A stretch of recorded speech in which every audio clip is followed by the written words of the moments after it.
There is a specific kind of danger in mistaking quietness for weakness.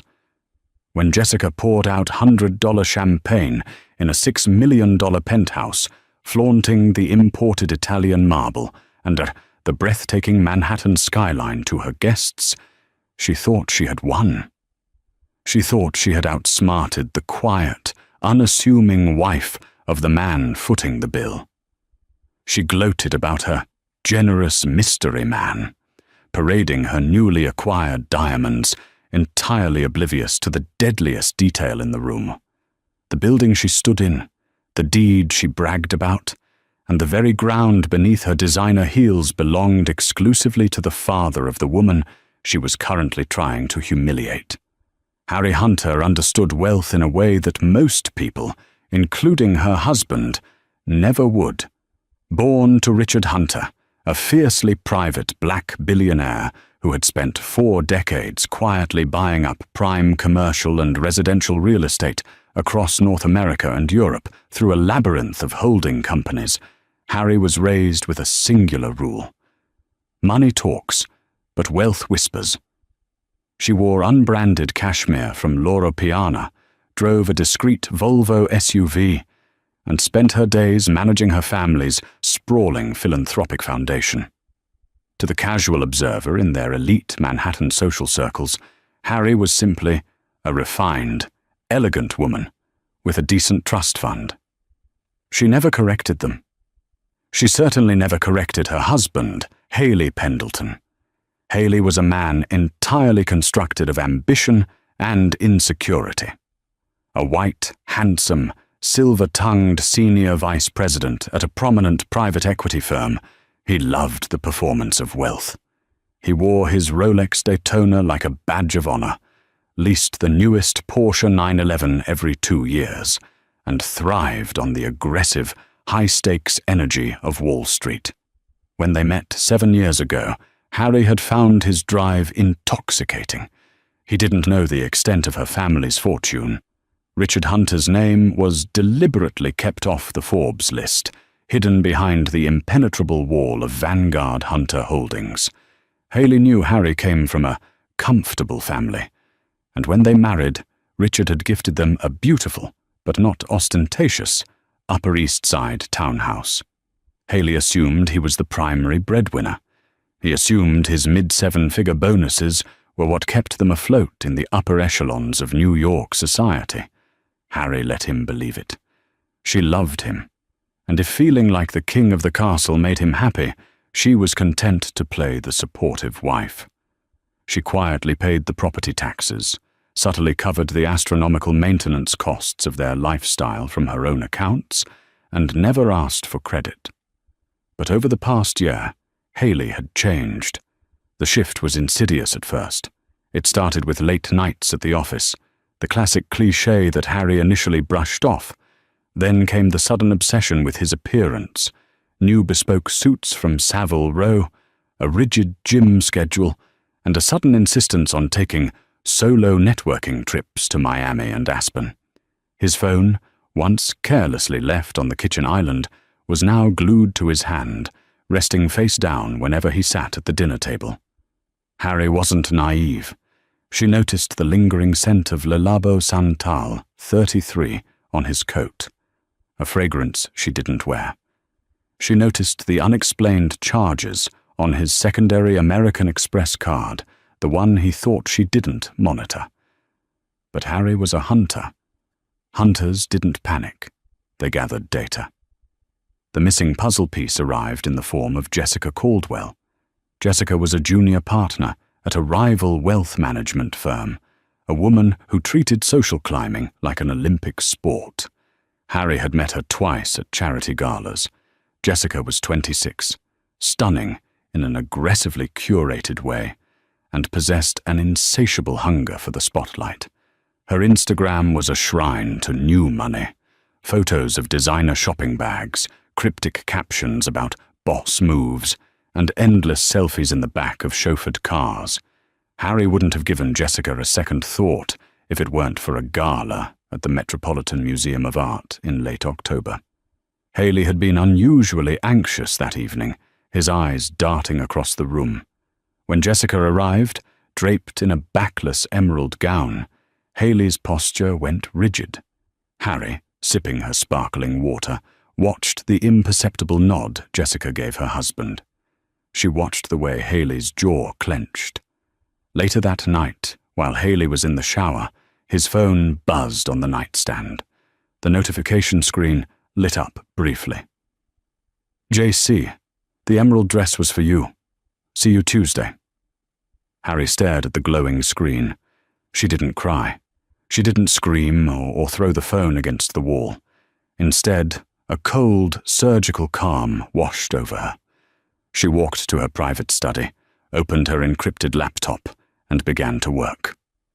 Over the next 3 months, Harry became a ghost in her own marriage, silently observing the demolition of her vows. She hired a premier private investigator, a former MI6 operative who specialized in high-net-worth matrimonial disputes. The dossier he delivered confirmed her suspicions with brutal clarity.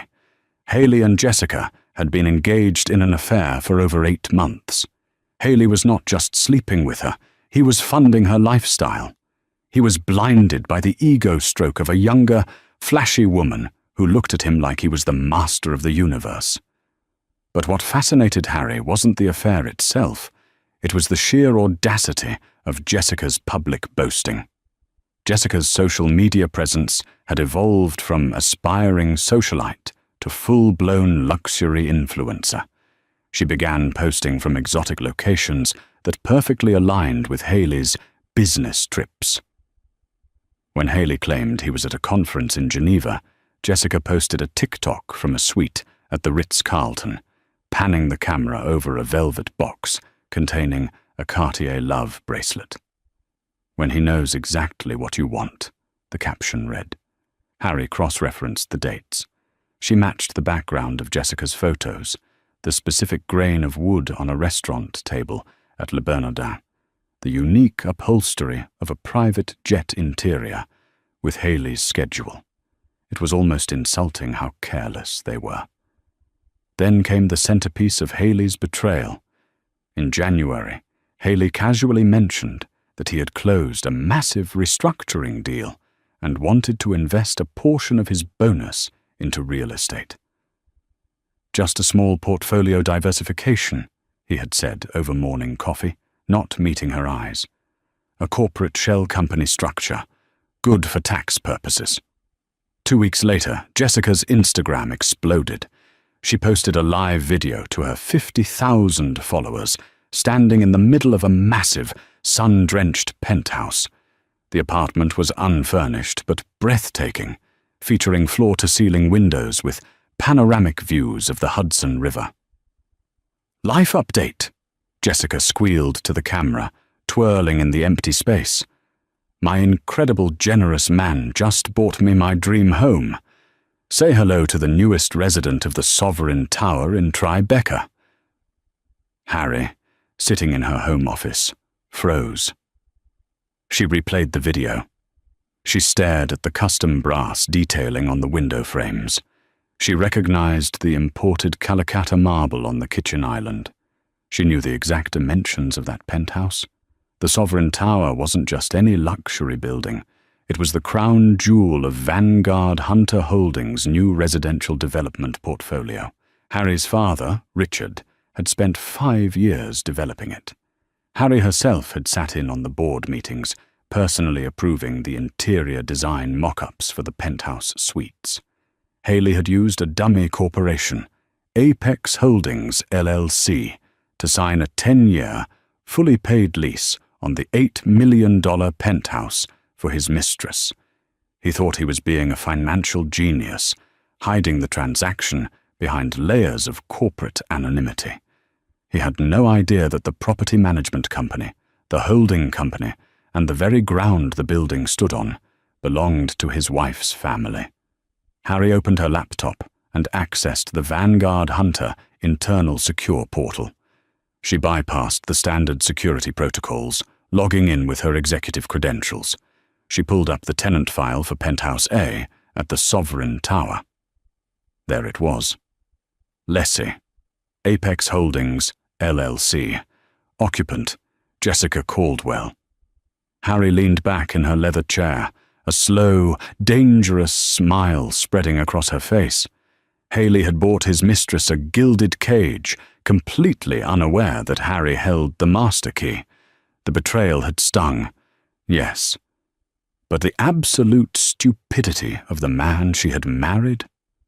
That was unforgivable. Harry decided right then that a simple divorce would be far too easy.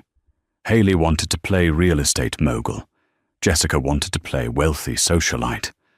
Harry was going to let them play, right up until she brought the entire board down on their heads. Jessica Caldwell was not a woman who believed in keeping her victories quiet. Having secured what she believed was the ultimate prize, a multi-million-dollar penthouse and a wealthy, soon-to-be-divorced financier, she felt an overwhelming need to cement her status among New York's elite. In late February, Jessica decided to host a sip and see soiree to unveil her new home. The guest list was carefully curated, a mix of finance bros, fashion influencers, and women involved in the city's high-end charity circuits. Jessica wanted to make sure everyone who was anyone knew she had arrived. And, in a move of staggering arrogance, she invited Harry Pendleton. Jessica framed the invitation as a gesture of philanthropic collaboration, sending an embossed card to Harry's foundation office, claiming she wanted to host the next silent auction for Harry's arts charity in her new space. Jessica assumed Harry was just a dull, trusting housewife. She wanted the thrill of parading Haley's money in front of Haley's wife, a sick power play to prove her dominance. When Harry showed Haley the invitation over dinner, his face drained of color. "Jessica Caldwell," Haley choked out, almost dropping his wine glass. "Why would she invite you? You barely know her." "She said she wants to get involved in the foundation," Harry replied smoothly, cutting a piece of steak with practiced elegance. "She mentioned she just moved into a beautiful new penthouse at the Sovereign. It's very generous of her to offer the space." You aren't going, are you?" Haley stammered, sweat beading on his forehead. "You hate those kind of flashy parties, Harry. It's beneath you." "Oh, I wouldn't miss it for the world, darling," Harry smiled, her eyes locking onto his. "I have a feeling it's going to be a very enlightening evening." The night of the party, Harry arrived at the Sovereign Tower, impeccably dressed in a tailored, charcoal grey Tom Ford suit. No logos, no flash. Just silent, devastating power. As she stepped into the lobby, the head concierge, a man who had worked for her father for 20 years, caught her eye. He subtly straightened his posture and gave her a nearly imperceptible nod of deep respect. Harry raised a single finger to her lips. The concierge understood instantly. She took the private elevator up to the penthouse. The doors opened to a scene of obnoxious extravagance. A string quartet played in the corner, waiters carried trays of Dom Perignon, and Jessica was holding court in the center of the massive living room, draped in a sheer, overly dramatic designer gown. When Jessica spotted Harry, a predatory gleam flashed in her eyes. She practically glided across the Italian hardwood floor to greet her. "Harry, I am so thrilled you made it," Jessica gushed, air-kissing Harry's cheeks. Up close, Harry could smell the cloying scent of desperation mixed with expensive perfume. "Jessica," Harry said, her voice perfectly even. "Congratulations on the new home. It's quite something." "Isn't it?" Jessica beamed, sweeping her arm to gesture at the space. "It was a total surprise. My partner, he's incredibly successful in private equity. He just knew I needed a space that matched my energy. He bought it through a corporate trust, very hush-hush.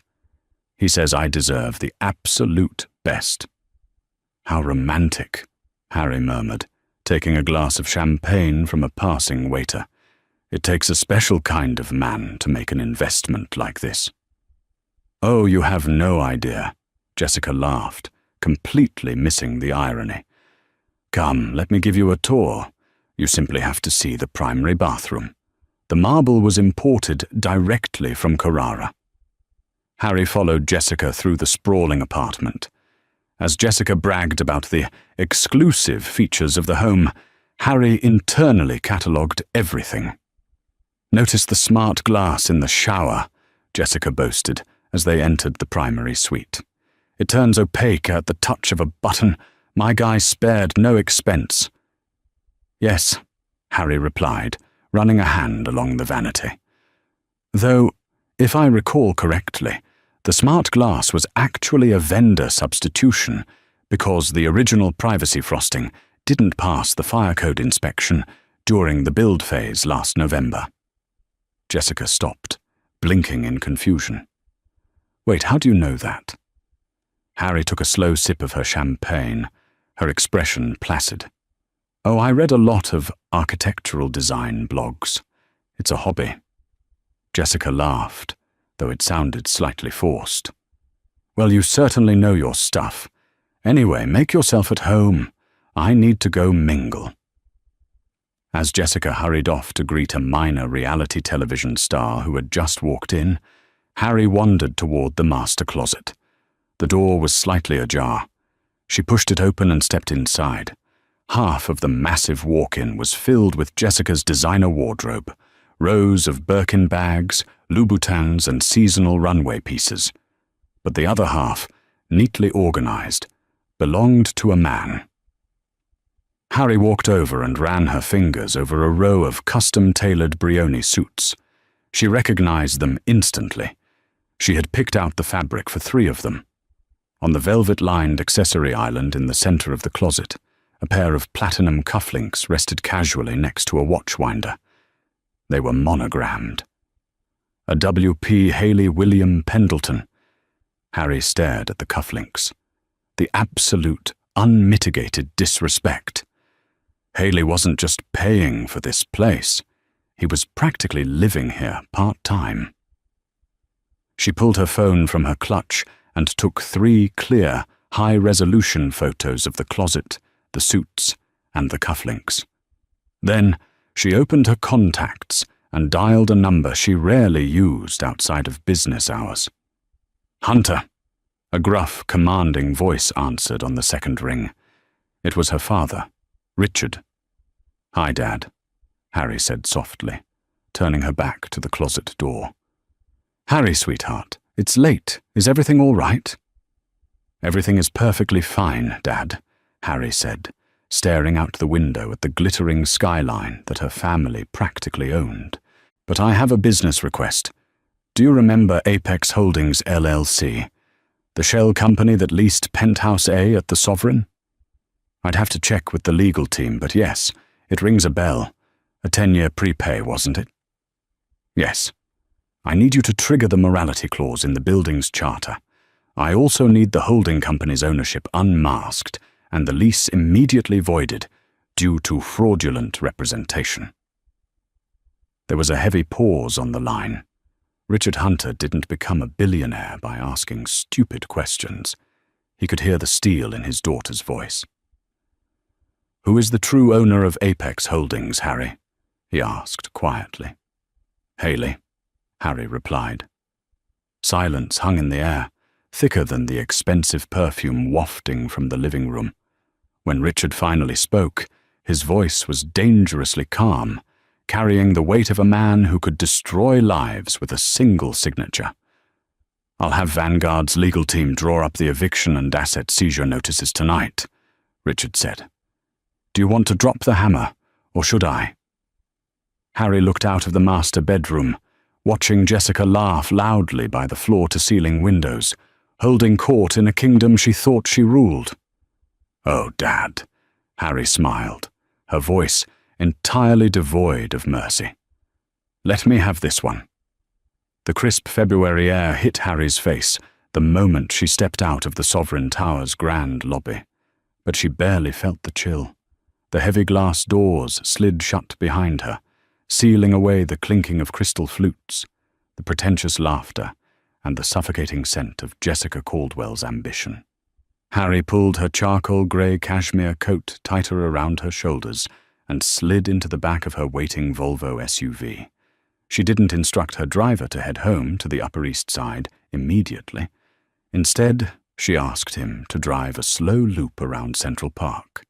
She needed a moment in the quiet darkness to let the absolute reality of the situation settle into her bones. Haley was not just having a trivial fling. He had built a parallel life, funded by a hollow shell of deceit, resting entirely upon the bedrock of her own family's empire. The arrogance was staggering, almost pathological. As the city lights blurred past the tinted windows, Harry didn't cry. The time for mourning the man she thought she had married had passed months ago, back when the scent of a stranger's perfume first lingered on his collar. Now, there was only the cold, mechanical precision of a demolition project. The next morning, the Pendleton townhouse was bathed in the soft, deceptive light of a Sunday. Harry was in the kitchen, dressed in comfortable Loro Piana loungewear, expertly tamping espresso grounds for the morning coffee. The air smelled of freshly roasted beans and expensive silence. At exactly 9 o'clock, Haley padded into the kitchen. He looked slightly haggard, the subtle bags under his eyes a testament to his late-night client negotiations. He was wearing the monogrammed silk robe Harry had bought him for their 5th anniversary. The sheer hypocrisy of the garment almost made her smile. "Morning, darling," Haley said, his voice carrying that practiced, velvety tone he used when closing a deal at Oakmont Capital Partners. He leaned over the marble island and pressed a kiss to her temple. "I'm so sorry about last night. The merger discussions with the Tokyo Telecom executives dragged on until nearly 2 in the morning. Did you end up going to that charity thing?" Harry didn't flinch. She placed a steaming espresso cup in front of him, the saucer clinking softly against the marble. "I did. It was exactly what you would expect. Loud, crowded, and utterly forgettable. You didn't miss much." Haley let out a soft sigh of relief, bringing the cup to his lips. "Good. I hate that you have to endure those things alone, but this quarter is vital for my promotion to senior partner. You understand, don't you, Harry?" "I understand perfectly, Haley," Harry replied smoothly, taking a sip of her own coffee. Her eyes locked onto his, dark and entirely unreadable. "You have to prioritize your investments. It's the only way to secure the future." Haley smiled, completely oblivious to the double meaning. He tapped his fingers on the counter, the heavy platinum band of his wedding ring catching the morning light. "Exactly. Speaking of which, I'm heading into the office for a few hours today. Need to review the escrow structures for the new fund." "Take all the time you need," Harry said, turning back to the sink. As she listened to his retreating footsteps, she pulled her phone from her pocket. She had an appointment of her own to keep. By noon on Monday, Harry was sitting in the hyper-secure, mahogany-paneled conference room on the 42nd floor of the Vanguard Hunter Holdings headquarters on Broad Street. There were no flashy logos in the lobby, no press releases about their acquisitions. The Hunter empire operated with the lethal quiet of a deep-sea predator. Sitting across from her was her father, Richard Hunter, a man whose resting expression could freeze water. Beside him was William Blackwood, a senior litigation partner from the powerhouse law firm Skadden Arps, who handled Vanguard's most sensitive, high-stakes corporate warfare. "I've reviewed the file you sent over the weekend, Harry," Richard began, his voice a low, gravelly rumble. He slid a thick, leather-bound dossier across the polished table. "The dummy corporation, Apex Holdings LLC. It's a masterclass in amateur hour." He layered the ownership through a registered agent in Delaware, but the funding source for the initial 10-year lease prepay came directly from a marginalized margin account tied to his personal equity at Oakmont. He used leveraged funds? Harry asked, her eyebrow arching slightly. He borrowed against his own unvested firm equity to pay for a mistress's penthouse? William Blackwood adjusted his tortoiseshell glasses, a shark-like smile touching his lips. It appears so, Mrs. Pendleton. But more importantly, he committed gross contractual fraud against Vanguard Hunter. When executing the lease for Penthouse A, Apex Holdings filed documentation claiming the property would be used as a corporate housing suite for visiting foreign dignitaries.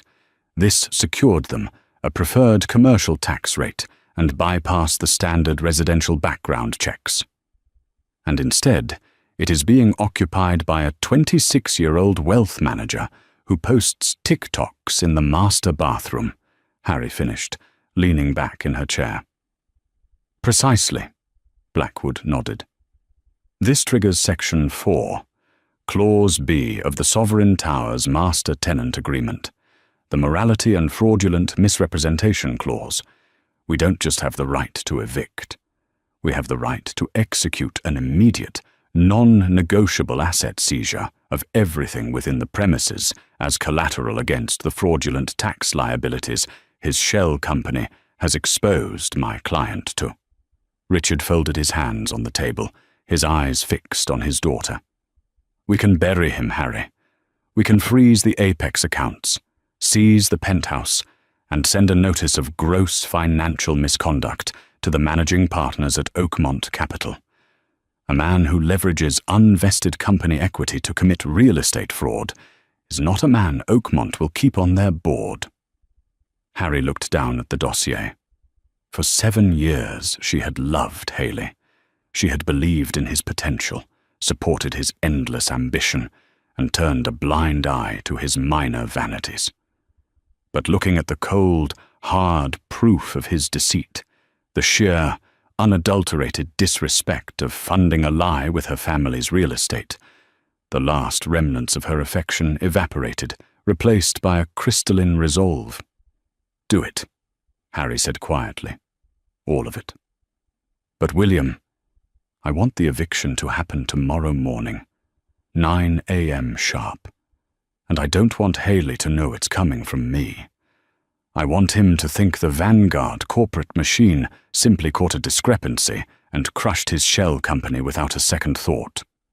Consider it done, Blackwood replied, snapping his notebook shut. Meanwhile, across the city, in the sleek, glass-walled offices of Oakmont Capital Partners, Haley Pendleton felt invincible. He was sitting at his custom oak desk, admiring the weight of his Patek Philippe Nautilus, a recent gift to himself for closing a mid-market healthcare acquisition.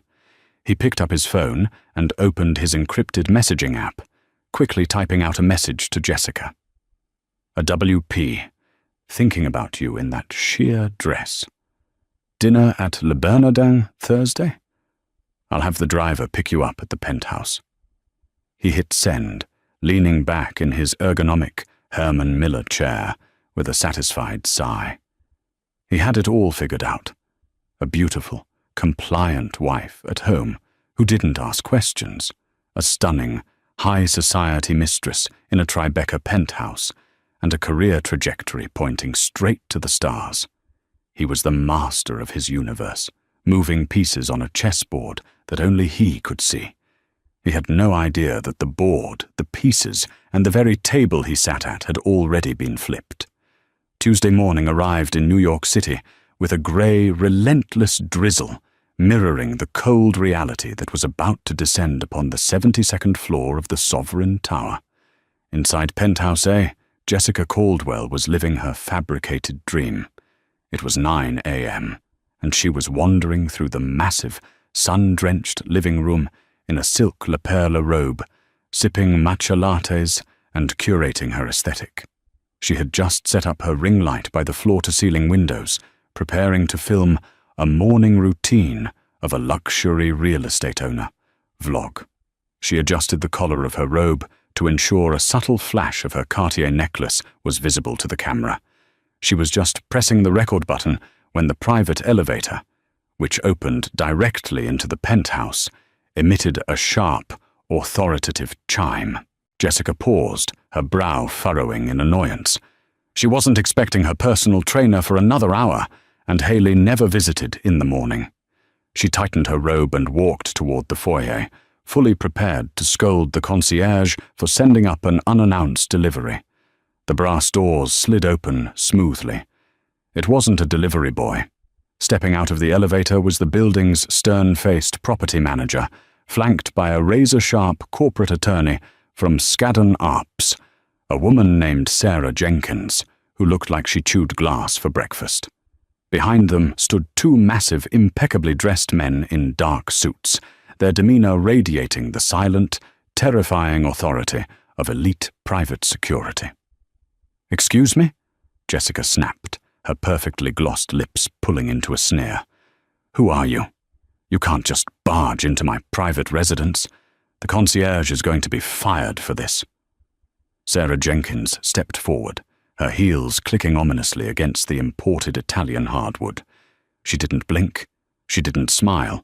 She simply held out a thick, legal-sized envelope bearing the terrifyingly understated watermark of Vanguard Hunter Holdings. "Jessica Caldwell?" Sarah asked, her voice devoid of any human warmth. "Yes," Jessica said, crossing her arms defensively, "and I demand to know what you are doing in my home." "This is not your home, Ms. Caldwell," Sarah corrected smoothly, handing the envelope over. "You are currently illegally occupying a commercial property owned by Vanguard Hunter Holdings. This property was leased under fraudulent pretenses by a shell corporation known as Apex Holdings, LLC. As of 8 a.m. this morning, a federal judge has granted an emergency injunction dissolving the lease, freezing the assets of Apex Holdings, and ordering an immediate vacate of the premises." Jessica stared at the woman, the words washing over her in a confusing, terrifying wave. "Fraudulent? Shell Corporation? What the hell are you talking about? My partner bought this place for me. He's Haley Pendleton, Senior Vice President at Oakmont Capital. Do you have any idea who you are messing with?" "We are intimately aware of Mr. Pendleton's identity," Sarah replied, entirely unfazed. "Which is why Oakmont Capital's legal compliance team is currently receiving a highly detailed dossier regarding Mr. Pendleton's misuse of leveraged firm equity to fund real estate fraud. Now, you have exactly 45 minutes to pack a single suitcase of personal toiletries and unbranded clothing. The security team will monitor you." "A single suitcase?" Jessica shrieked, the reality finally piercing her delusion. "All of my things are here. My designer bags, my jewelry, my furniture." The property manager stepped forward, his expression blank. Under Section 4, Clause B of the Master Agreement, all physical assets currently residing within this penthouse have been legally seized as collateral against the financial damages incurred by Vanguard Hunter. The Brioni suits in the master closet, the custom-imported vanities, the jewelry purchased with Apex funds, they now belong to the holding company. "You can't do this!" Jessica screamed, her voice cracking as panic clawed at her throat. She lunged for her phone on the kitchen island. "I'm calling Haley! He's going to destroy you! He's going to sue this entire building into the ground!" Sarah Jenkins checked her Rolex, her expression bored. "You are welcome to call whoever you like, Ms. Caldwell. Your 45 minutes started 2 minutes ago. I suggest you begin packing." While Jessica's world was violently imploding in Tribeca, Haley Pendleton was sitting in a leather booth at Le Coucou, one of Soho's most exclusive French restaurants. He was surrounded by 3 senior partners from Oakmont Capital, celebrating the finalization of a grueling pharmaceutical merger. The table was littered with empty oyster shells and a half-finished bottle of 2010 Chateau Margaux. Haley was mid-sentence, recounting a particularly ruthless negotiation tactic he had used on the opposing counsel when his phone began to vibrate violently in his breast pocket. He ignored it, A true master of the universe never let a phone call interrupt a victory lap. But the vibrating didn't stop. It buzzed continuously, a frantic, desperate rhythm against his ribs. Annoyed, Haley discreetly pulled the device from his pocket under the table. His screen was a cascade of notifications.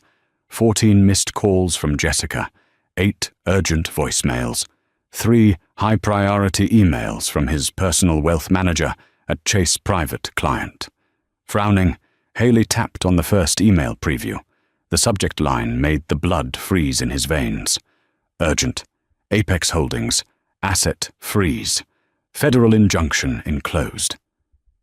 Haley's heart slammed against his ribs. The noise of the restaurant, the clinking of silverware, the low hum of wealthy conversation, the laughter of his partners, seemed to fade into a hollow, ringing static. He tapped the email, his thumb slightly trembling. Mr. Pendleton, we regret to inform you that all accounts tied to Apex Holdings LLC have been indefinitely frozen, pursuant to an emergency court order initiated by Vanguard Hunter Holdings Legal Division.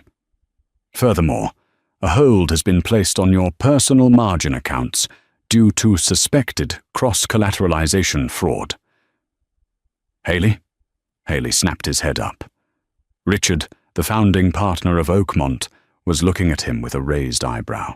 You look like you've seen a ghost, my boy. Everything all right? Yes, Haley choked out, his throat suddenly bone dry. I just need to take this.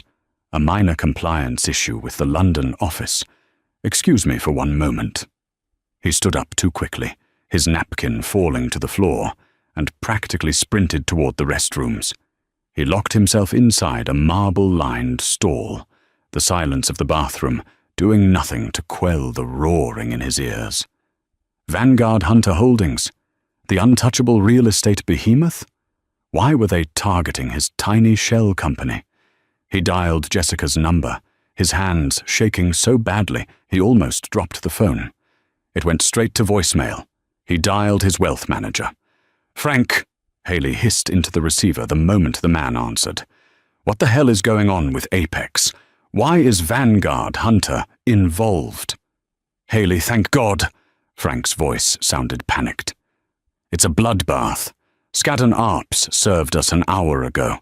They've pierced the corporate veil on Apex. They know it's you.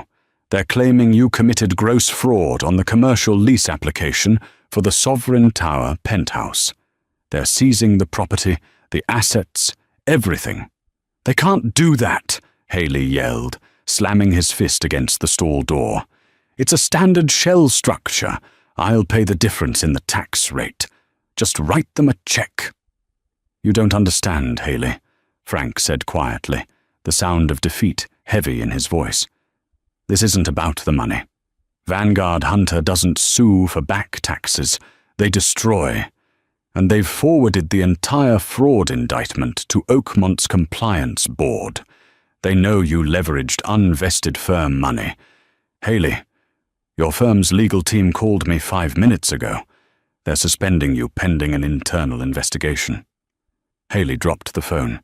It clattered against the tile floor, Frank's tiny voice still echoing from the speaker. The walls of the bathroom stall felt like they were closing in. His job, his money, his secret penthouse. It was all gone in the span of an hour. He picked up the phone with trembling fingers and saw a new notification pop up. A voicemail from Jessica. He held it to his ear. Haley! Jessica was sobbing hysterically, the sound raw and ugly. Haley, where are you? There are men in the apartment. They took my bags, Haley. They took the Birkins. They took the jewelry. They're kicking me out onto the street. You have to fix this. Do you hear me? Fix this! Back at the Sovereign Tower, the scene was utterly pathetic. The illusion of the high society influencer had been entirely shattered. Jessica Caldwell stood in the grand lobby, wearing sweatpants and a plain hoodie, clutching a single plastic bin containing her makeup and underwear. The concierge, the same man who had bowed his head, in deep respect to Harry just days prior, stood behind his marble desk. He watched with cold, professional detachment as the two massive security guards escorted a sobbing, ruined Jessica through the heavy glass doors and out into the freezing February rain. Leaving her standing on the sidewalk of the Empire she thought she had conquered. The cab ride from Soho to the Upper East Side felt like a descent into purgatory. The relentless February rain lashed against the windows of the yellow taxi, distorting the flashing neon lights of the city Haley Pendleton once believed he owned. In the back seat, Haley was a man disintegrating in real time. His custom Brioni suit felt suffocating, the silk tie suddenly a noose around his neck. He frantically refreshed his Chase private client banking app, his thumb slick with cold sweat. Access denied. Account frozen pending legal review. The red text mocked him. He switched to his secondary accounts, the offshore holding LLCs, the emergency crypto wallets. Frozen. Frozen. Frozen. The emergency federal injunction executed by Skadden Arps on behalf of Vanguard Hunter Holdings was an absolute financial chokehold. They hadn't just seized the penthouse and its assets. They had initiated a systemic lockdown of his entire financial identity to secure collateral against the alleged corporate fraud. His phone buzzed again. An email from Oakmont Capital Partners' Global Head of Human Resources. Haley, effective immediately, your access to the Oakmont Tower, internal servers, and client portfolios is revoked pending a full compliance audit initiated by the Board of Directors. You are instructed not to contact any clients. A courier will deliver your formal suspension notice by 5 p.m. Haley dropped the phone onto the rubber floor mat of the cab, burying his face in his trembling hands. The sheer velocity of his destruction was incomprehensible. How had Vanguard Hunter found out? Why did they care so aggressively about a single, multi-million-dollar residential lease? Real estate behemoths of that size rarely deployed their top-tier litigation partners to crush a rogue tenant. They usually just sent an eviction notice and moved on. This was personal. This was a targeted precision strike designed to utterly obliterate him. Vanguard Hunter Holdings. The name echoed in his mind, ringing a faint, distant bell of recognition. Vanguard Hunter. The cab lurched to a halt outside his Upper East Side townhouse. Haley threw a crumpled $50 bill at the driver and sprinted through the rain, his leather Oxford slipping on the wet pavement. He jammed his key into the heavy mahogany door, shoving it open. The house was completely silent, a stark contrast to the deafening chaos inside his head. The soft, ambient lighting illuminated the imported Italian rugs and the curated modern art on the walls, things he had always proudly told his colleagues he had purchased with his hard-earned bonuses. "Harry!" Haley yelled, his voice cracking with a mix of terror and misplaced rage. He stripped off his wet jacket, throwing it onto the floor of the foyer. "Harry, where are you?" He found her in the conservatory at the back of the house. The room was a sanctuary of glass, exotic orchids, and rich velvet seating. Harry was sitting in a high-backed armchair, a cup of Earl Grey tea resting on the small table beside her. She was wearing a perfectly tailored, minimalist, cream-colored cashmere sweater and dark trousers. She looked entirely at peace, bathed in the soft grey light filtering through the rain-streaked glass ceiling. "There's no need to shout, Haley," Harry said, her voice smooth, calm, and devastatingly level. She didn't look up from the book resting in her lap. "The staff has the afternoon off. It's just us." Haley practically collapsed into the room, leaning heavily against the doorframe, gasping for air. "Harry, you have to call your father. Right now. You have to call Richard." Harry finally closed her book, marking the page carefully before setting it down. She looked at him, her dark eyes entirely unreadable. Why would I need to call my father, Haley? Is there a problem? A problem? Haley laughed, a hysterical, breathless sound. I am being ruined. Some massive real estate conglomerate, Vanguard Hunter, just froze all my assets. They've seized a property I was invested in. They contacted Oakmont. I've been suspended. My equity is locked.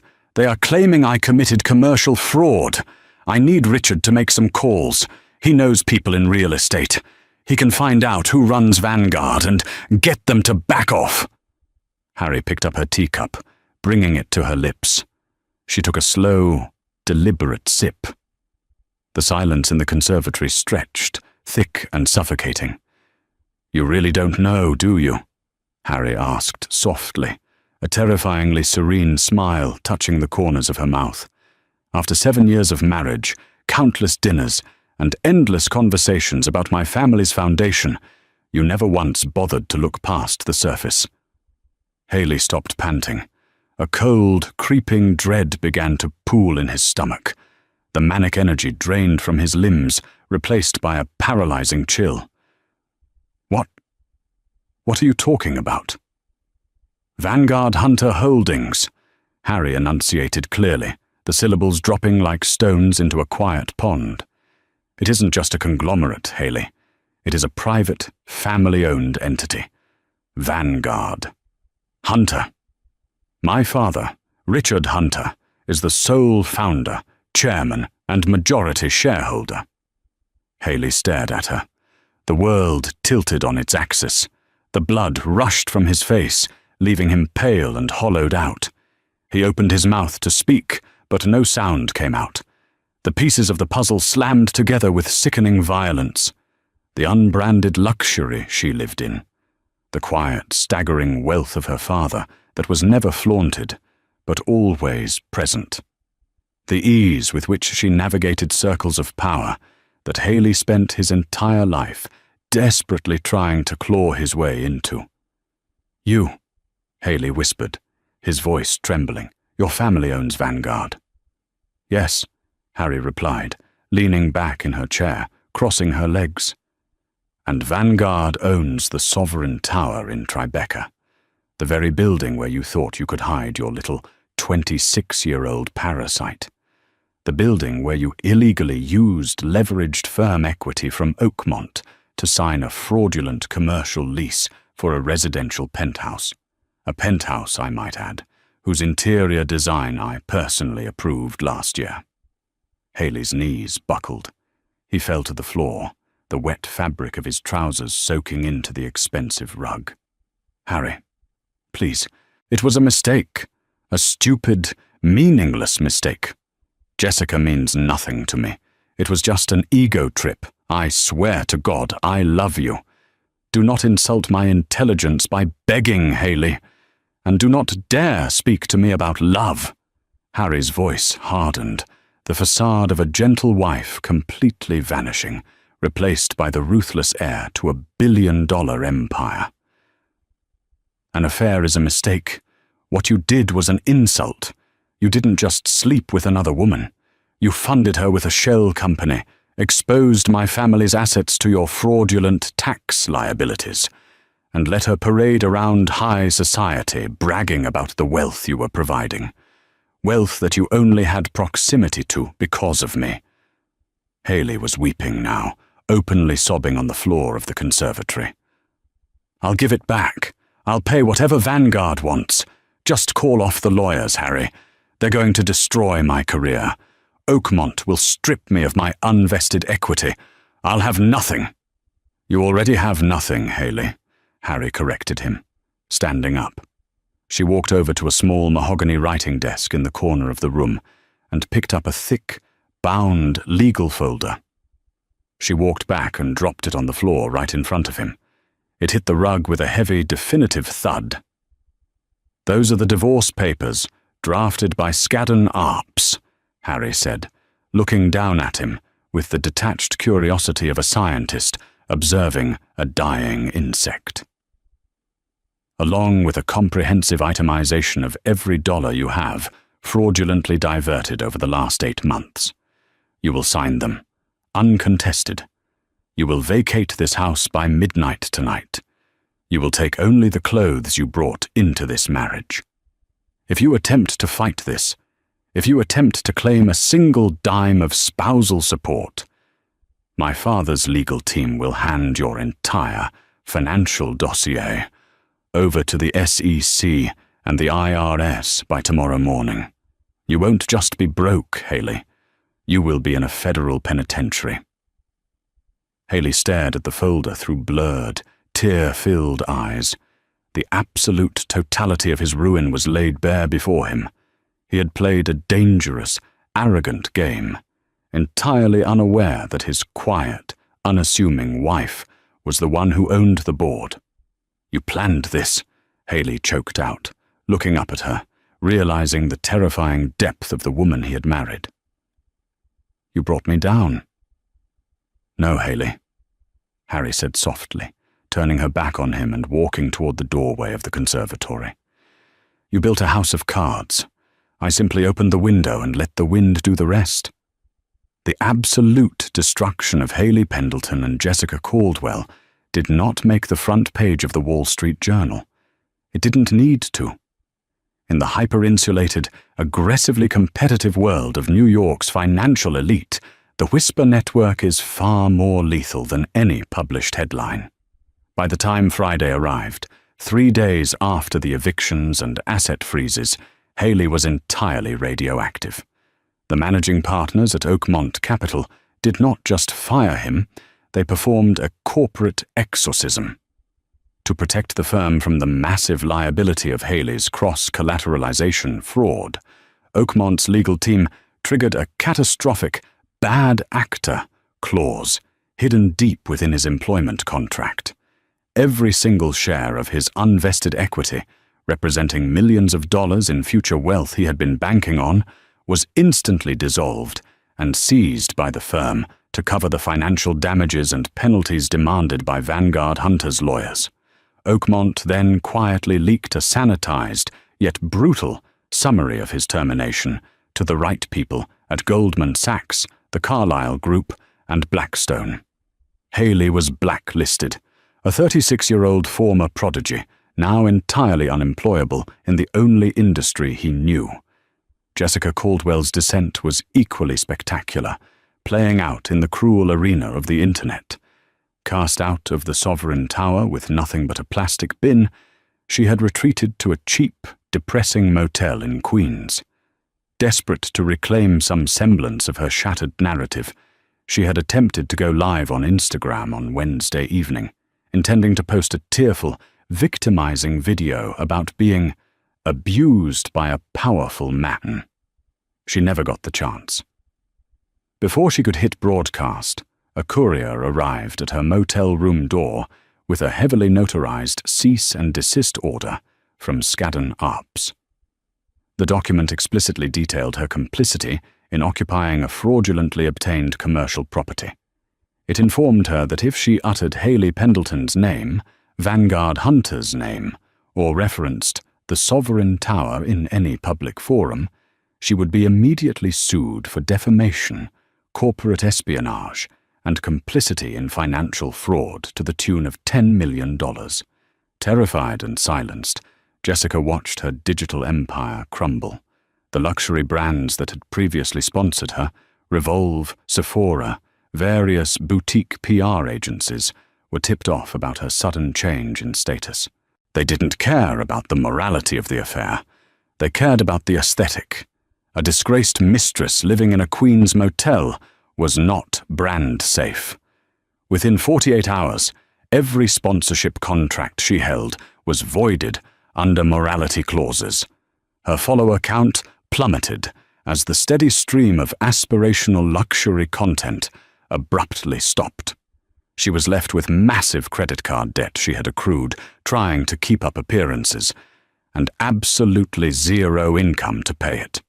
1 week later, the final, surgical strike of Harry's revenge took place not in a courtroom, but in a sterile, glass-walled mediation room at the Skadden Arps headquarters in Times Square. The room smelled of polished mahogany and expensive leather. Haley sat on one side of the long conference table, flanked by a nervous, relatively inexpensive divorce attorney he had managed to retain with a high-interest personal loan. Haley looked a decade older. His posture was slumped, his skin grey and sallow, the arrogant sparkle in his eyes entirely extinguished. He was wearing a slightly wrinkled suit, clearly pulled from the meagre wardrobe he had salvaged from the townhouse. Across from him sat Harry.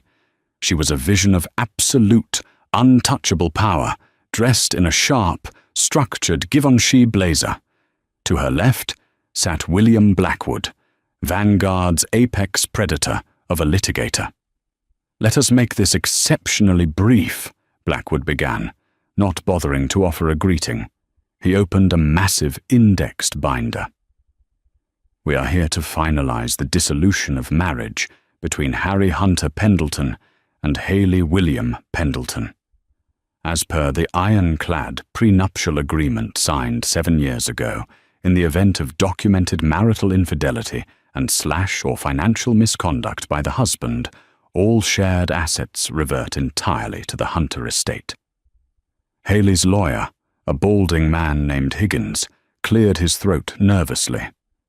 "Mr. Blackwood, my client acknowledges the breach of the fidelity clause. However, leaving him with absolutely zero liquid capital after 7 years of marriage seems excessively punitive. We are asking for a minor severance stipend to allow Mr. Pendleton to secure housing and basic living expenses." Blackwood let out a harsh, barking laugh. He didn't even look at Higgins, keeping his predatory gaze locked on Haley. "Mr. Pendleton committed gross corporate fraud against my client's family conglomerate to fund a residence for his mistress. He is legally liable for nearly $2 million in commercial back taxes, IRS penalties, and legal fees. If we execute the full extent of this liability, your client will be filing for Chapter 7 bankruptcy before lunchtime. The fact that Mrs. Pendleton is choosing not to pursue him for this debt is the only severance stipend he will be receiving." Haley swallowed hard, his Adam's apple bobbing. He looked across the table at Harry. Her expression was completely impassive. She was looking at him, not with anger, but with the cold, sterile pity one might reserve for a ruined building waiting to be demolished.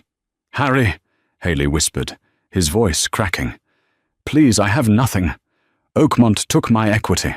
The banks have frozen whatever cash I had left to pay off the margin calls. I'm ruined.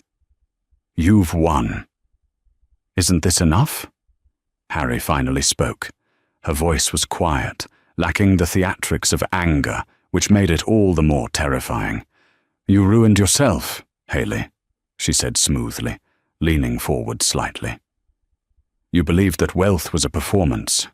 You thought that loud, obnoxious displays of money made you powerful. You forgot the fundamental rule of the world you were trying so desperately to rule. True power is invisible until it decides to strike." She gestured gracefully to the thick stack of papers in front of him. "Sign the papers, Haley. Walk out of this building and fade into the obscurity you deserve. Or fight me, and I will spend the next 5 years of my life ensuring that every single regulatory body in the United States examines every trade, every deal, and every tax return you have filed since you were 25. The choice is yours." Haley stared at her for a long, agonizing moment. The last flickering ember of his ego finally died. He picked up the heavy Montblanc pen, a gift Harry had given him years ago, and signed his name on the dotted lines, legally stripping himself of the life, the wealth, and the woman he had entirely taken for granted. When he was finished, Blackwood swept the papers away with a satisfied nod. Haley stood up, his movements stiff and robotic, and walked out of the conference room without another word. He was a ghost, haunting the ruins of a life he had destroyed. Harry remained seated as the heavy oak door clicked shut. She took a deep breath, the air in the room suddenly feeling lighter, cleaner. "Excellent work, William," Harry said, standing up and buttoning her blazer. "It was a pleasure, Mrs. Pendleton." Blackwood smiled grimly. "Will you be returning to the townhouse?" "No," Harry replied, her eyes flashing with a renewed, fierce energy. "My father is stepping down from the day-to-day operations at Vanguard next month. I have a board meeting to prepare for. It's time I stopped managing the foundation and started managing the empire."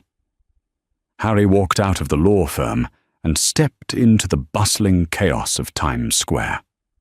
The sun was shining, reflecting off the towering glass skyscrapers that her family quietly, invisibly owned. She didn't need to post a picture. She didn't need to brag to anyone. She simply hailed a black car, stepping into the shadows, a queen returning to her throne.